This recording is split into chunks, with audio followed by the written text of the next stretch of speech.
3 years after graduation, I was waiting tables at a restaurant when I happened to run into some of my old classmates having a private dinner there. The moment they saw me carrying trays, they burst out laughing. My old rival Elliot sneered that I was a useless nobody, then pulled out $50 and tossed it in front of me, telling me to lick the food scraps off his shoe. Clean my shoe, and that 50's yours. Even my ex-girlfriend joined in to humiliate me. I can't believe this is what you've become 3 years after graduation, Chase. Good thing I dumped you when I did. I'd hate to be the girlfriend of some broke loser. Elliot and a few others pinned me to the floor, forcing me to kneel and even bark like a dog. My ex clapped her hands, laughing. Chase, you really do look like a dog when you're on your knees. Then, the restaurant manager rushed in. The moment he saw me, his face went pale with shock.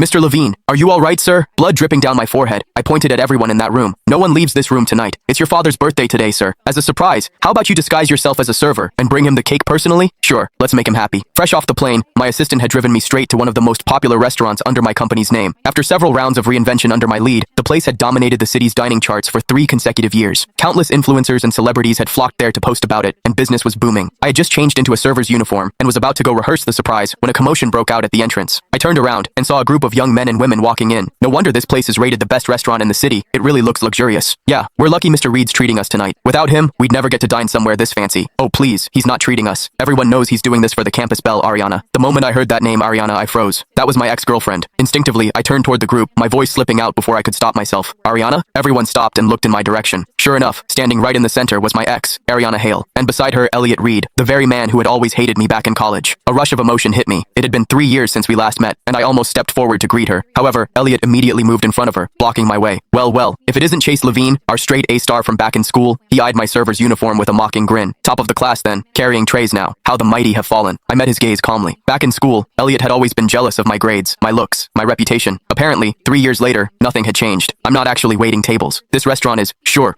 Keep telling yourself that, he interrupted loudly, cutting me off right in front of Ariana. You embarrassed to admit it or something? His snide tone made the others burst into laughter. I hadn't expected this bunch to still be so childish after all these years. Taking a deep breath, I said evenly, "You're mistaken, Elliot. I'm only wearing this uniform for the night. I thought that would clear things up." Instead, laughter rippled through the group again. Ariana's best friend, Cleo Indy, stepped forward, shoved me aside and sneered, "Oh please, Chase, drop the act. Just wearing it for a bit? What's next? You're not a server, but the janitor. Clearly, you're only saying this because you don't want Ariana to see how pathetic you've become. We all remember how you begged her for 3 days straight after she dumped you." Her words hit me like a slap. I turned instinctively toward Ariana, only to find her glaring back at me with pure disdain. Then, she slipped her arm through Elliot's and said coldly, "Chase, don't tell me you're still hung up on me. Save yourself the trouble. Elliot's my boyfriend now." Her words stopped me cold. Back in college, Ariana had told me more than once how much she despised Elliot. She used to say he was arrogant, entitled, and utterly shameless, always throwing his family's wealth around, and playing with women as if they were toys. And now, that same scumbag had somehow become her boyfriend. I could hardly believe that the sweet, innocent girl, who once stood by my side, had turned into someone like this. I didn't want to say anything more. I turned to leave, but Elliot stepped in front of me with a grin.